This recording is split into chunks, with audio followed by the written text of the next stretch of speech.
Well, don't you just love live TV? I was like all ready to talk and I realized I wasn't on the screen. I was so enthralled by my new opening that so sorry about that, everyone. Anyway, I am LynAnn Weaver. You are watching Own Your Wellness, and we are excited to be here today. We have an amazing guest.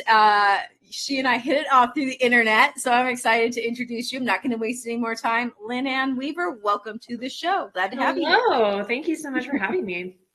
Yeah, as I mentioned, there have been a few little technical difficulties. For those of you who are watching, we had like a volume situation before we started and all the things. But that's how I know it's going to be a good show. Whenever there's an issue, hand to God, it's always a good show. Go figure. But anyway, enough about that. I just want to jump right in. I would love for you to tell our audience a bit about yourself and your wellness journey. Yeah. So I am LynAnn Weaver. I'm a certified high performance coach and formerly worked in healthcare administration. But a lot of my wellness journey actually started when I was about 16 and was driving one morning with my friends and ended up having our tire blow and got ejected from the car, and the car actually rolled on top of me. And I woke up in the hospital room to my physician leaning over me, just in an immense amount of pain. And he leaned over and he said the words that I had always dreaded hearing, which was, LynAnn, you were crushed by that car. I'm so sorry, but you're never going to walk again.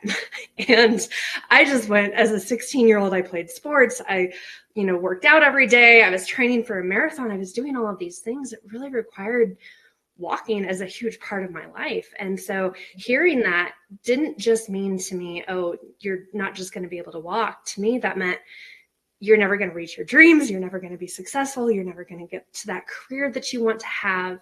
And everything just kind of came crashing down. And it really taught me so much about the importance of resilience and of perseverance, because every single person is going to have, their version of that car wreck. It may be a challenge that is, as a student, maybe you don't get into that school that you want to, or as an adult, hey, it didn't get the promotion, or I didn't get the job that I wanted, or maybe I lost my job and now I don't know how I'm going to make ends meet, or, pay for food and take care of my family.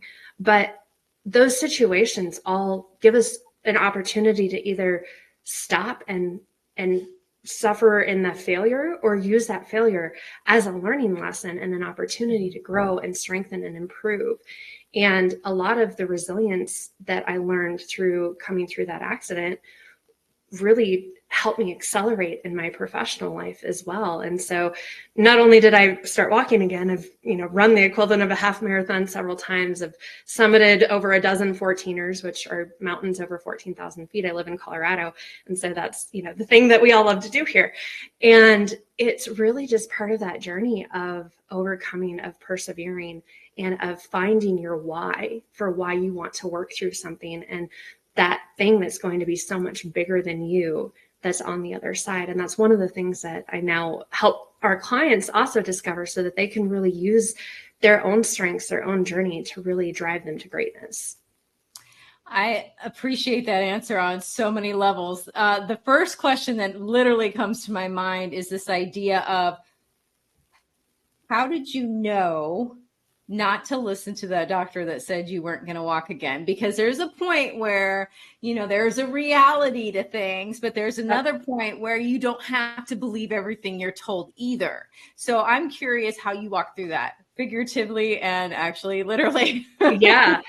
And you brought up a really good point there. It's the belief that is so important. The belief that we hold about ourselves, our capability, our situation, the outcomes that we're capable of, that's really what drives our level of success. And the belief that I had at first when he told me that, I went into denial. It was, this has to be a dream. This can't be happening.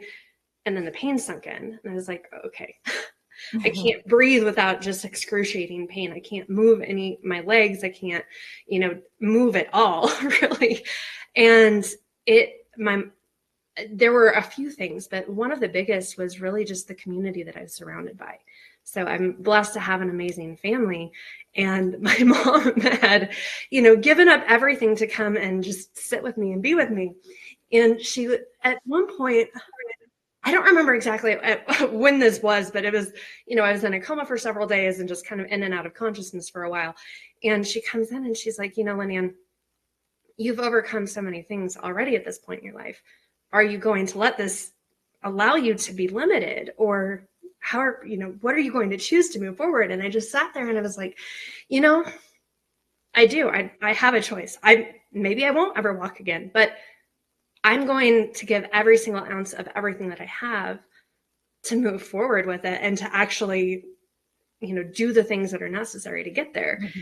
And fortunately, I also, one of my cousins, who's a few years older than me, 2 years before my accident, had actually been in his shop class and fallen over paralyzed with Guillain-Barré syndrome, which is the number one cause of non-traumatic acute paralysis. And it's where your myelin sheath actually pretty much degenerates and you're not able to actually move at all. And so he was completely paralyzed. All he could do was blink. And he was told that he would never walk again.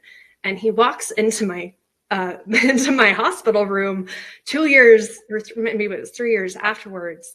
And he hands me this 3-page long handwritten note that said, if nothing else, I hope that my journey has been a testament to you of what's possible when you put your mind to something.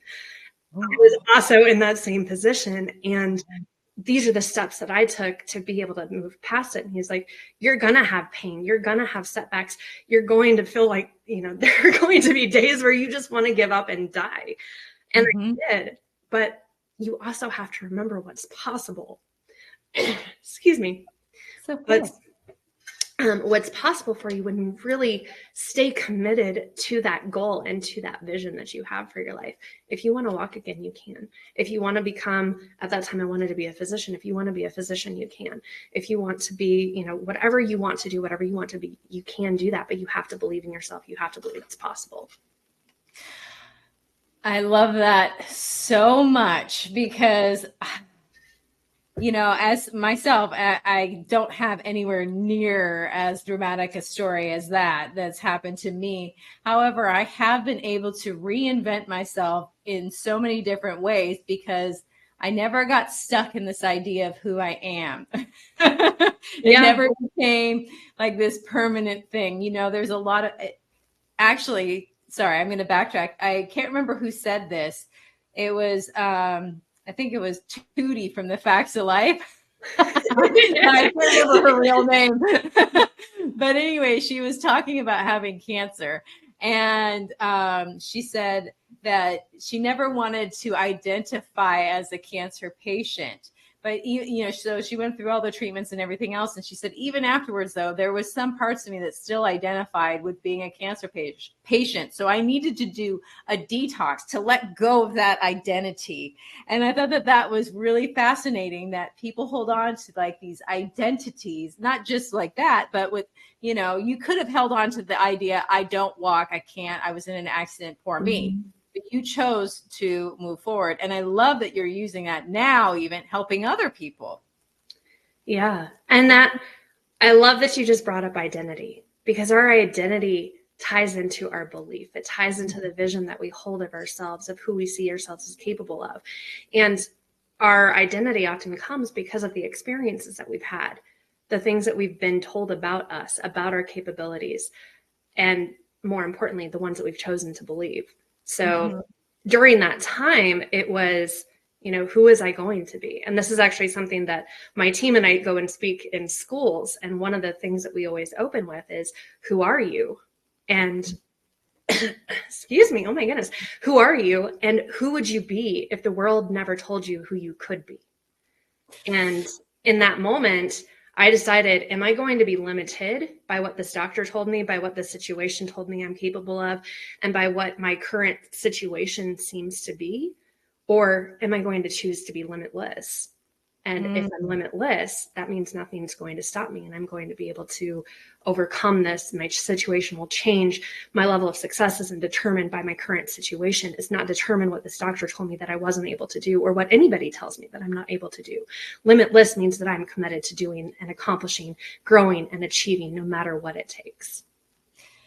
I love that. And I'm curious too, because I'm curious what your thoughts are on this. For me, the thing that I've had to do with myself is sort of let go of the outcome, the attachment to what I'm trying to achieve, and really hold on to who I become in the process. Yes. And that is the win for me. Even if for whatever reason, it just doesn't work out. I don't feel like a failure because of who I've become in the process. So Absolutely. I'm just curious. You agree with that, Ben? 100%. And it's not, I mean, even if you start to look into kind of the neuroscience of goal achievement and success, the way that we feel is, and the level of success that we're able to accomplish really comes from celebrating those wins along the journey, not necessarily being tied to a specific one outcome and how it has to be done, but really setting our focus on, this is my big vision, this is my big goal, this is what I want to create, and what are the steps that I need to take along that journey? Who do I need to become to be able to deliver that, to be that, to give that, and celebrating those milestones and the steps and the progress and everything that you're doing, everything that you're putting in along the way, because that's what's really going to drive you towards that. I love that. I love that so much because it's something that has really hit home recently for me. So what you're saying, I'm just like, yes. So I have a business partner, and I adore him, and he's hilarious because we were talking when we first decided to work together.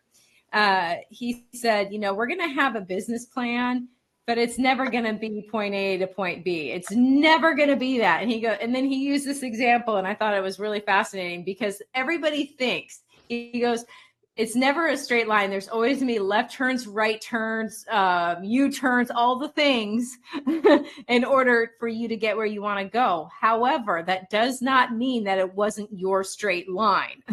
Yeah. And I think that is such a brilliant way to put things. But the example that I wanted to share was that he talked about, you're looking at an orange tree off in the distance, and your objective is to get from where you are walking to that orange tree. And you're walking along, everything's going great. Then all of a sudden you come across some barbed wire fence. You couldn't see the barbed wire fence from where you were, so you didn't bring any clippers to get through it. So now you have your choice. You still need to get to that orange tree. So are you going to go find a way around it? Or are you going to go back and get the clippers? So I thought, oh my gosh, that's right. You can't blame yourself for not seeing what's, along the road past your eyesight, but you still get to choose how you're going to get there. And either way, it will work, but you just have to choose. And that's still a straight line for you because you didn't see the barbed wire. Yeah. And that's such a great example of just, the obstacles that we hit in life overall. Mm-hmm. We're going to hit them. They're going to be there. We may not see them coming. Sometimes we do. Mm-hmm. But it's really about that commitment to, when I hit this obstacle, what am I committed to? Am I committed to comfort or safety, which is what human tendency is? Mm-hmm. Or am I committed to overcoming this no matter what? Whether I have to climb over it, whether I have to figure out how to accelerate my vertical jump by 10 feet and set up all this stuff to get over it. There's always one more thing that we can look for. There's another option that we have. There's an approach that we haven't tried. There are limitless options to be able to overcome those obstacles, but it depends on where we keep our focus, and it depends on where we keep our commitment. I love that. So my question for you is, have you always been a coach, or has it been something that you stepped into? Because I feel like with anything, it's one of those roundabout. Yeah. Had you told me even 5 years ago, this is where I would be, I don't even know that I knew that this career path existed, but I had started on a journey of healthcare administration with the goal to be a CEO of a hospital. And while I was the regional director of neurosciences, I had a few situations come up that really showed me the power of, high performance, which is what I focus on now, but it's really the science of human performance and what makes us successful, what helps us reach our goals, or what what holds us back. And I had a couple different situations where, one, we had every, operational failure that you could have, from pre-hospital to it was a full moon, which really actually does impact the number of strokes and heart attacks and, challenges that we have. We were short-staffed, had, supply chain issues, and we ended up having a couple really bad cases because of those. And, patients came in, by the time that they got to us, there really wasn't much that could have been done. But I almost lost two of my best physicians over this situation because it was just everything stacked on top of each other. And these were both prior military physicians. And after going through all of the challenges of that weekend, they both said, I don't know that I can do this anymore. I didn't sign up for this. And I went, okay, I don't have the tools to help them navigate this. And this is probably not the only time that we're going to have some challenges. So how do I fix this? How do I help them? How do I give them the tools and resources that they need to be able to keep going? And that was really what started me on this journey of diving into human performance and personal growth. And then also at the same time, I was going through an emotionally abusive relationship and saw myself, lack of confidence, not really seeing myself as worthy of anything, questioning if I was good enough, if I was smart enough, if I was, brilliant enough to be able to come up with these solutions because of some of the things that my ex had said to me that I had chosen to believe and had taken on as part of my identity. And so as all of this is happening, it was like, okay, what can help with this? What will help me get to the goal that I have, which is keep our physicians, make sure our patients are well taken care of, and make sure that I get out of this relationship alive and be happy again. And when I dove in and found the High Performance Institute and Brendan Burchard, I went, oh my gosh, this is it. And also started just going to as many conferences and seminars and reading and podcasts and, listening to motivational speeches as much as I could. And all of a sudden it clicked and I went, oh, this is the difference maker. When I can help give them these tools, like in the world of high performance, we have specific tools around increasing productivity, raising your energy, gaining more clarity around who you are, what you're capable of, setting those goals, and really strategies to achieve them. And using some of those tools really allowed me to help change the trajectory of my service line, our physicians, our patient outcomes, helping them develop the mindset skills to, be able to actually improve patient outcomes. Because I don't know if you're familiar with a book titled The Happiness Advantage, but they had done so Sean Aker is the author, and he was a professor at Harvard and had done a meta data analysis for what really causes success. And one of the things that they really studied was the state of mind or neurochemical state that's created when we're in a positive mindset, and the impact that that has on our level of performance and success. And what they found was that when you're in a positive state of mind, as compared to negative or even a neutral state of mind, you are up to 31% more productive, 37% better at sales. And in this particular study, it said physicians are 19% faster at determining an accurate diagnosis. But extrapolated out, that's everybody is capable of being 19% faster at, accurate decision making, good decision making, and the things that end up coming out of that are tremendously better. And so if you're wanting more productivity, if you're wanting to have better sales success, which everything that we do is sales, whether that's, talking to a client or a potential customer or convincing your kids that they actually need to go to do their homework and then go to bed, that is a sales process. And it gives us that ability to really connect better, to be more empathetic, to have more rational thinking, to be more creative. And so our outcomes improve just by learning how to really control and manage our mindset, or the neurochemical state that we're in, that allows different regions of our brain to be more active and help us expand and be able to be good at those things. I love that. And that actually puts the power back in your own hands instead of being led around by your emotions. I've been guilty of taking my temperature before I do things and like, do I feel like it. Yes. It's not the way that I want to live my life anymore. It's just not the same quality, that's for sure. But anyway, we do need to go to a commercial break. So we're going to be back in just a moment. And for those of you who are watching us live, thank you so much for being here. When we come back, we're going to talk about what exactly high performance is and grow from there. We'll be back in just a moment.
When drug or alcohol addiction take over, things begin to disappear. Your friends, your family, and eventually, you. Recommended by Dr. Phil, New Method Wellness can help get your life back with individualized treatment plans for dual diagnosis clients. New Method Wellness provides the most highly credentialed treatment in a safe and welcome environment. Call New Method Wellness for your free consultation and ask about our national accreditations. Together, we can put the pieces back together.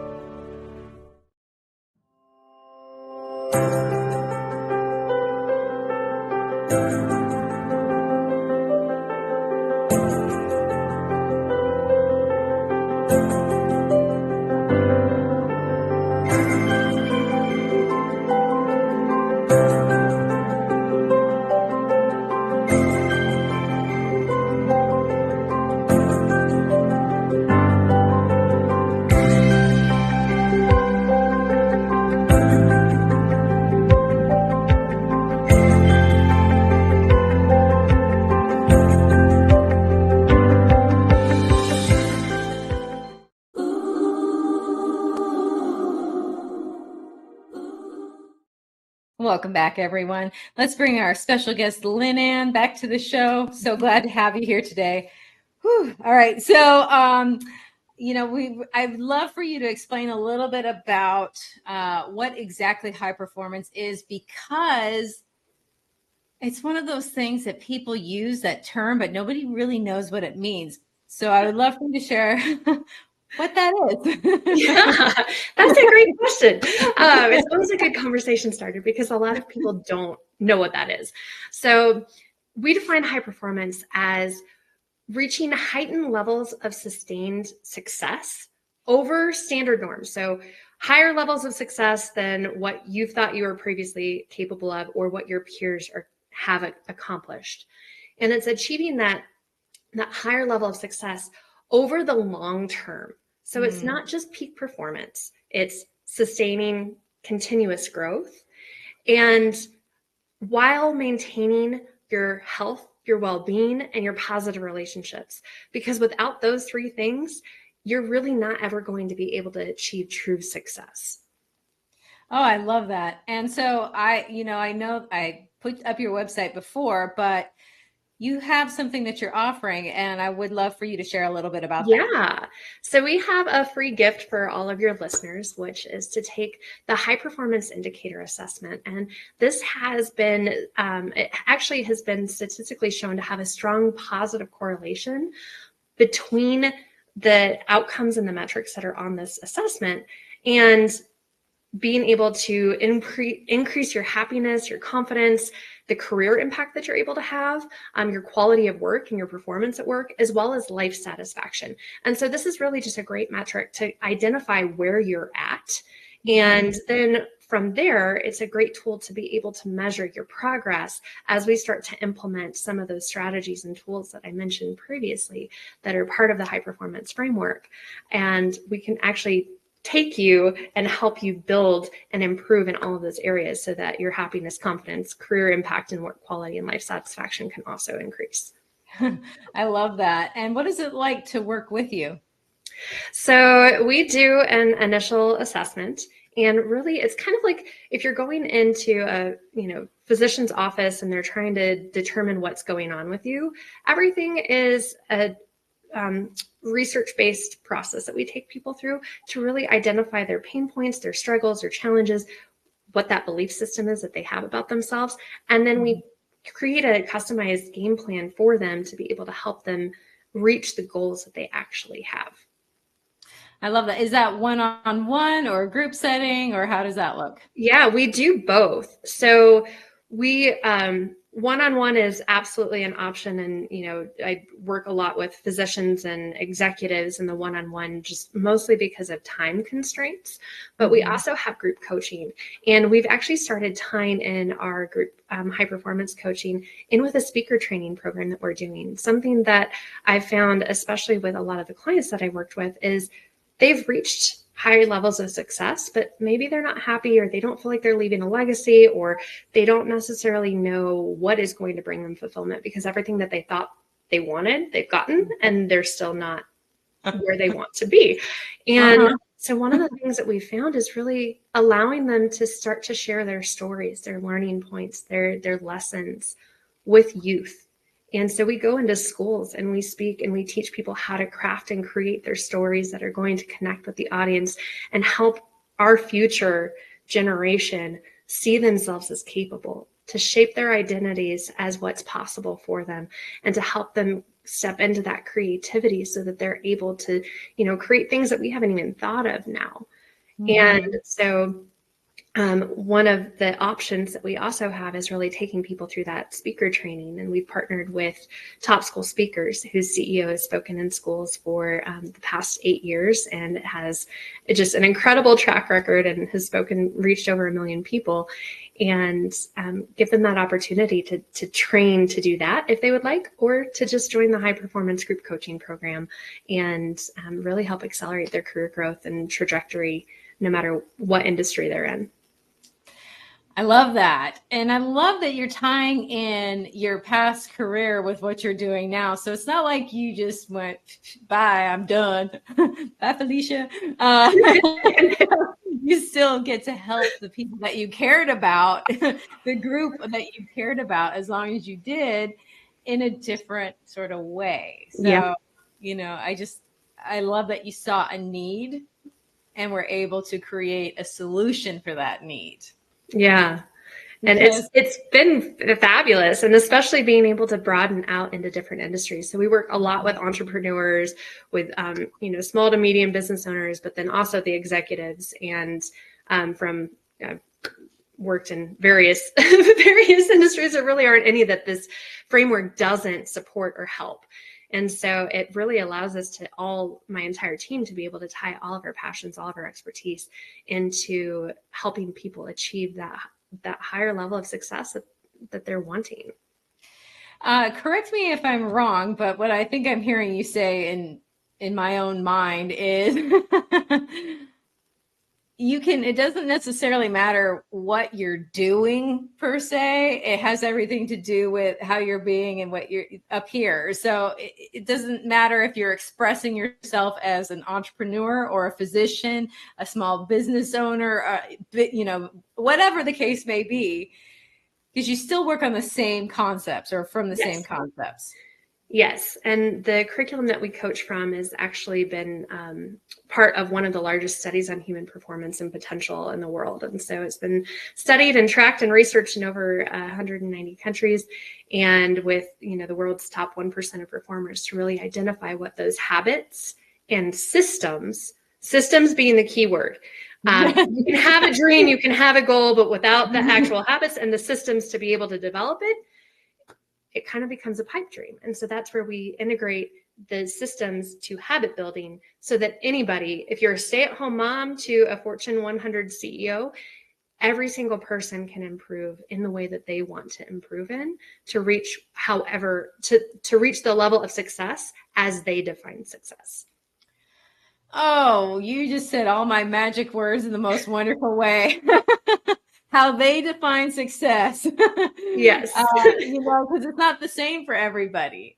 I remember I had this spiritual mentor, and I adore him. And don't get me wrong, I'm not trying to put him down. I'm just saying that one of the things was I've always kind of imagined for myself a smaller house, like almost like a beach cottage versus the big mansion kind of a thing. And he always used to say, not just to me in particular, but to the group of us, you want the small space because whatever. Anyway, he was saying I wasn't dreaming big enough. And I just thought, but that's what I want. That to me would be success, to have a little beach cottage versus this big old mansion. And I don't need 10,000 square feet. Right. For me and my 2 pets and my husband. I don't need all that space. We don't entertain that much. Yeah. And that is so important, because if you had all of that, one, it's not going to make you happy. And two, No. what else is that taking away from your level of joy and fulfillment? It's interesting too, because, and this is something that is fascinating to me, is I've had the opportunity to live in different countries. And I mean, I've lived a really amazing life, I'm not going to lie. But when I, for example, lived in Italy, I went there with, I think it was 4, maybe 5 huge roll type, not suitcases, but like the big duffel bag type. And that was all I had with me. And I was the happiest I'd ever been. And I had the least amount of stuff. Yeah. It was fascinating. I can completely relate to that too. Like, I used to have this vision, and our definition of success can change. Like, yes. I used to have the big house and the, prestige and status and all of those things as my metric for success. And as I started growing in my career, like, I hit the financial goals that I had. But now it's shifted. And now my level of success is based off of how many people do I get to positively impact today? How many people can I help versus that number? And then, I had one of my clients is the CEO of an international company, and he'd hit way above and beyond any level of financial success that he ever thought would even be possible. And he came to me and he's like, but I don't love life. Like, I'm here. What else do I do? Mm-hmm. I don't have, I've got a family, but I don't really see them very much. And so it was redefining his definition of success and actually setting some of those goals of, okay, how much time do you want to spend with your family? Mm-hmm. How many days a week do you want to leave by 5:30 or 6 p.m. at the latest from the office instead of working until 11 every day? How many days do you want to be working out? What's your focus on your nutrition? How do you want to feel? Mm-hmm. And all of those other pieces start to be part of the puzzle instead of just that singular focus on what is my financial goal. And that's what so many people miss out on. And you don't have a full life and you're not really living if you're only focused on one definition. Yeah, just one aspect. I mean, I've definitely been guilty of being single-minded in my life, where it's all fitness, or it's all money, or it's all, Yeah. Now it's like a poo-poo platter of everything. And I'm okay with nothing being extraordinarily above the other, because I'm actually happy with the way things are. So yeah, no, I like that. Now, you mentioned something that I want to touch on more, because I think it's really important. This idea of systems. Mm-hmm. And what's the difference between a system versus a habit? So a habit is something that we're repeatedly doing. And that is, something that, whether it's you have a morning routine, which is very important and non-negotiable, But the system is, how do I do this so that it is essentially fail proof? Like if I were to hand my system over to somebody so that they can replicate it, because a system is for anything that you're going to be doing more than once. And so they kind of actually go hand in hand. But the system that we have is taking people through specific steps so that they develop the habits that are going to support them long term, and having the tools and strategies as part of that system so that they have something that they can replicate over and over and over, and not just have to rely on themselves or their willpower to be able to make those changes. I like that. Yeah, willpower is fleeting oftentimes. It is. I mean, it's a muscle you can grow, but if you're going to depend on willpower, it is going to let you down. For sure.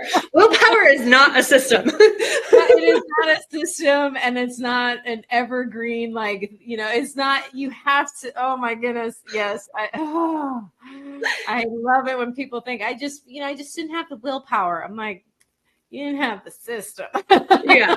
And you didn't have the commitment. No, you didn't. You did not have the commitment. There are things that, for me that made a difference in wellness in particular, because that's where I really started from. That's my background. Obviously, own your wellness. But it had to be non-negotiable. So it didn't matter if I felt like it. This is what I do. This is what this is what I spend this time on.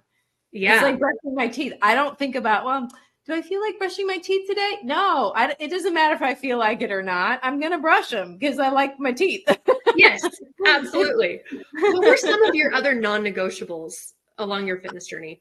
Well, actually, this is one that is a little interesting. I actually picked, for going to the gym, and as a personal trainer, I don't really personal train anymore, but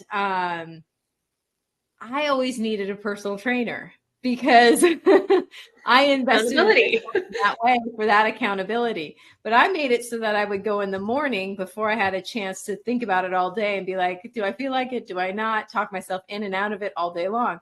That was the non-negotiable. I did it first thing in the morning before I went to work. So I was in the gym at 6 a.m. every, Monday, Wednesday, and Friday.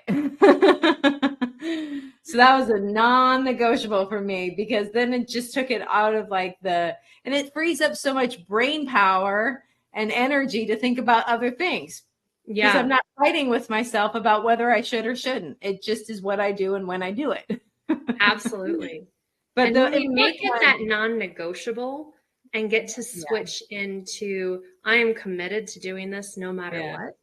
Oftentimes, it requires a bigger why. So, most people will perform better, stay committed to something, and hold their word more to another person or for another, organization or a bigger calling than they ever will for themselves. How do you make that non-negotiable of, I will keep my word to myself no matter what? And sometimes we have to extend it. If I don't meet these goals, if I'm not in the gym every day, I let my, family down, or I may not be in a place physically of where I'm going to enjoy life. And then that's going to negatively impact my work, my friends, my family, my kids, my whomever. And as you start to stack that out and really start to do it's called a benefit extension of, who will my choices start to benefit, or who will my choices hurt if I don't keep my word? That can often help us continue and stay on track until that non-negotiable really becomes a habit and second nature. Exactly. They do something like that in AA. I worked in addiction recovery for a long time, and it's called playing the tape through. And for people who are new to sobriety, it's like, if I pick up that drink or if I pick up that drug, and then they play it through, like, what's going to happen if they do that? So I like the benefit extension better because it's positive versus going down the negative route. I would rather focus more on what's going to be good for me versus the why I don't want to, but that's where I am in my point in life. So I just, that's just where I am. And kudos to you for being there. So many people aren't to that point yet, though. And we will, as humans, typically make a change to avoid pain more so than we will make the change to gain something. And Exactly. so depending on where you're at in your personal growth journey, maybe look at both, or really focus on, if I do this or don't do this, how much am I going to lose? What am I going to miss out on? Who's it going to hurt?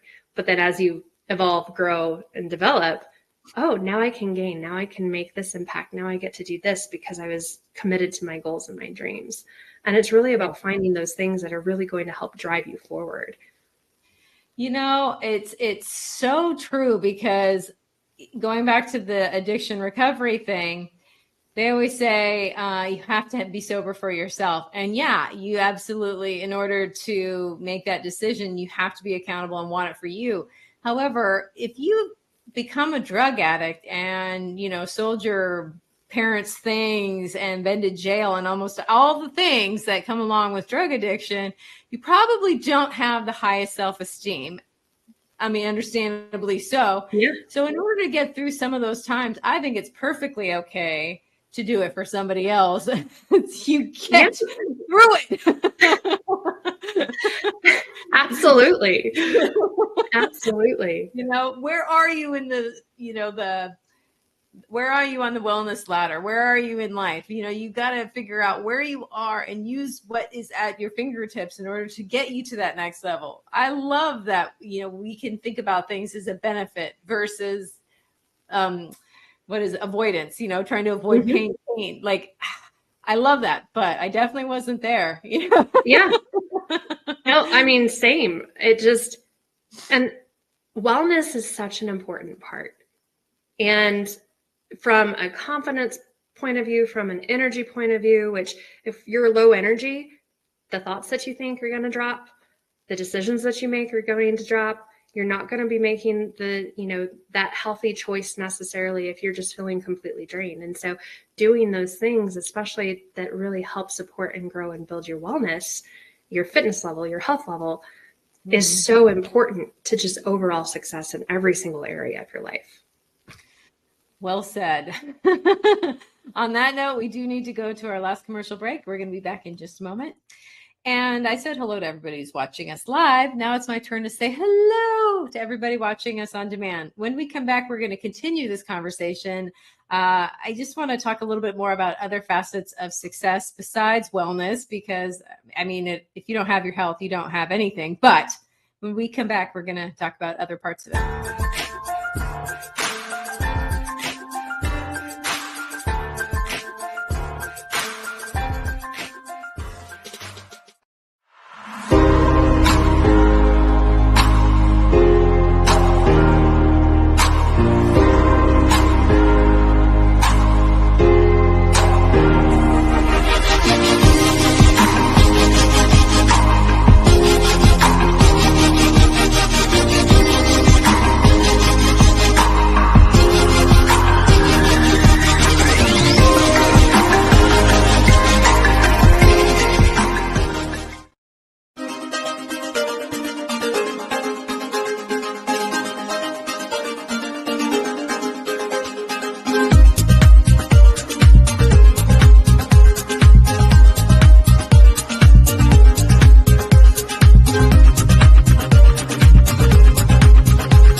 Welcome back, everyone. Let's bring our guest, LynAnn, back to the show. Hi. So during the commercial break, you gave this to me. I want you to explain what this is.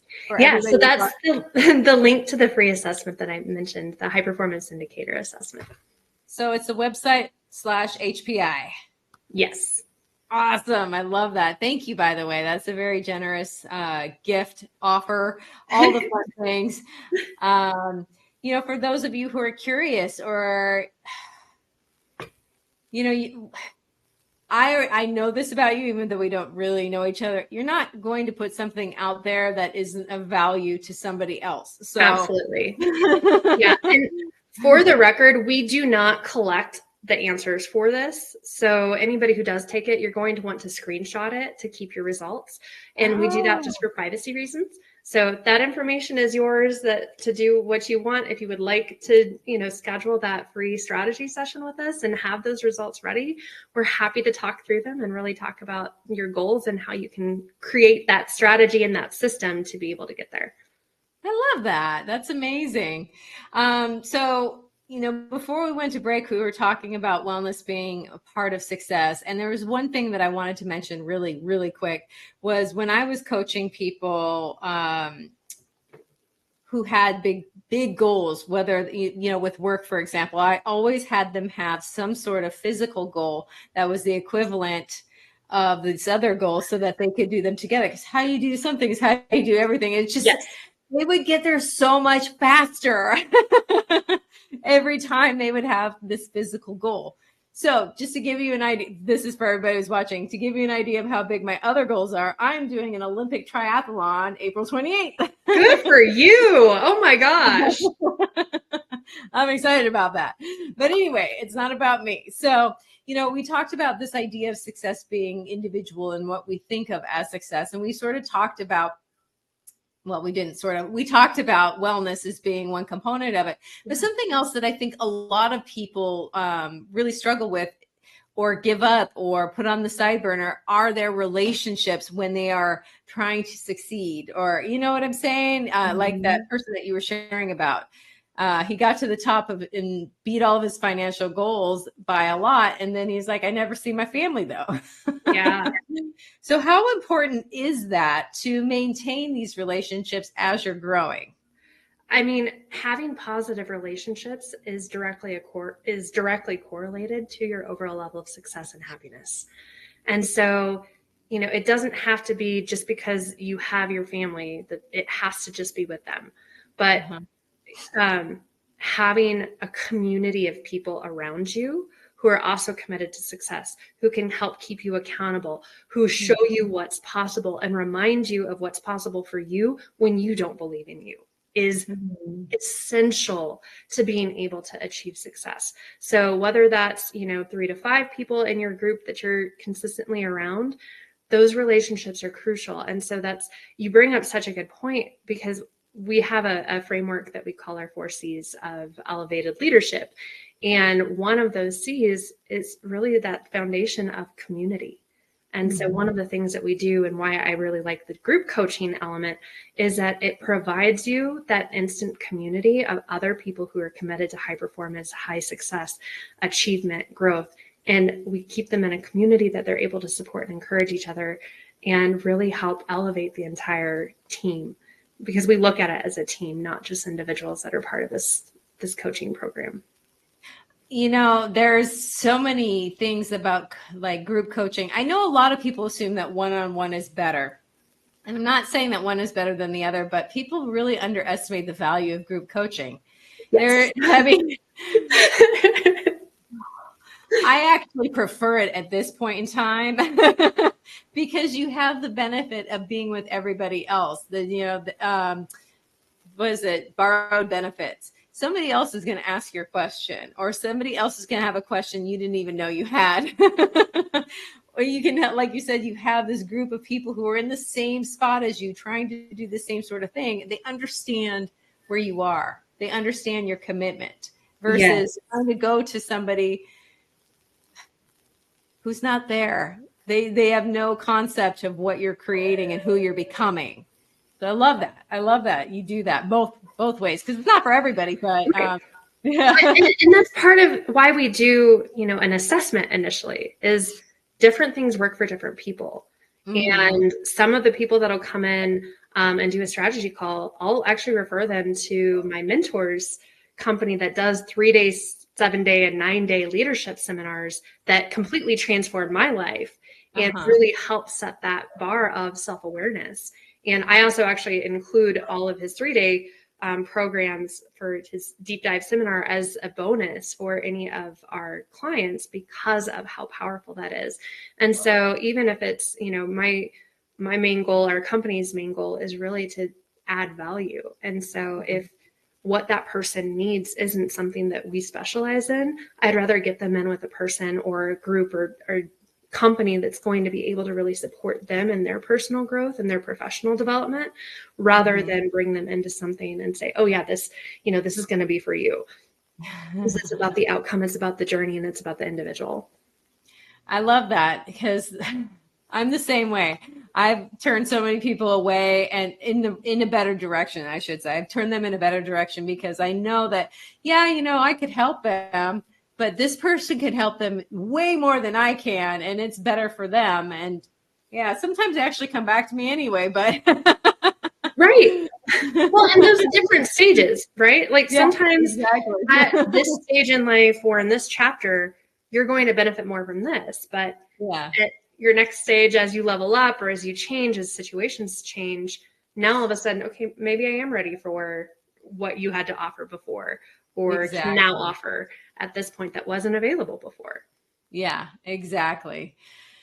So true. Something that I keep hearing you say too, that I really want to sort of point out, is this idea that your idea of success can change. Basically everything is fluid. You don't have to get stuck in a particular identity, a particular goal, a particular way of being. You can grow and change as you grow and change. Yes. I know for me, I used to always get stuck in like, well, I said I was going to do this, but meanwhile, I've already outgrown that goal. Oops. Well, we are running a little low on time. We don't have that much time left. I'm just curious, is there anything that maybe we haven't talked about that you want to touch on? Honestly, just we did touch on it some, but you mentioned failure previously, and something that so often causes people to actually fail is because they're not committed to their goals. They're not committed to overcoming the things that, those obstacles that might stop them. And reframing failure as a necessary component to success is crucial for, growing and developing and improving.